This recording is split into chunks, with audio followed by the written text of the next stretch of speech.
Hey, hello guys! E hoje, dando continuidade à nossa série de Job Interview, a gente vai continuar com mais algumas perguntas frequentes durante uma entrevista de emprego, não é, Jorge? Com certeza, vamos verificar qual é a melhor pergunta e a melhor resposta nessa Job Interview para ser um sucesso para vocês. Agora, Carlão, rola a vinheta!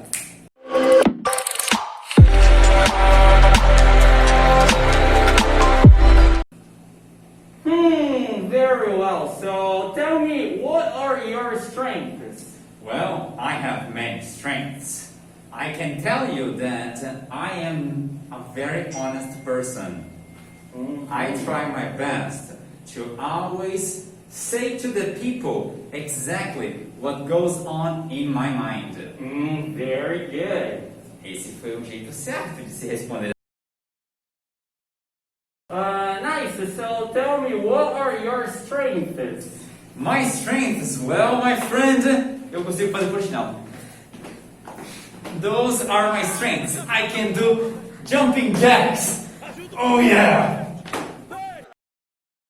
Now I'm curious. Why are you leaving your current job?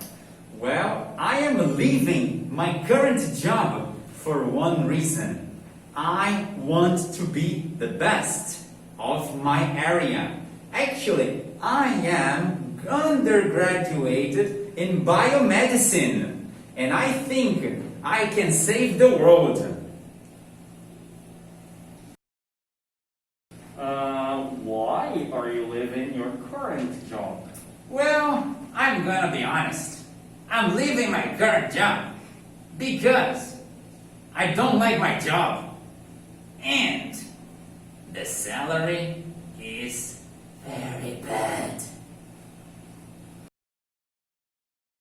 Então, esse foi o vídeo de hoje. Espero que tenha ajudado vocês muito para a sua próxima Job Interview. Eu sei que é difícil, eu sei que é um momento muito delicado, você vai provavelmente suar muito, mas você consegue. A USA está aqui para ajudar vocês. E se você acha que faltou alguma pergunta aqui que você já ouviu, que algum amigo te falou, deixa aqui nos comentários, seja no Facebook, no Instagram, no YouTube, onde quer que seja. Comenta aqui que a gente vai gravar um vídeo só sobre essa pergunta e assim por diante. Thank you very much e até o próximo vídeo, guys. See you.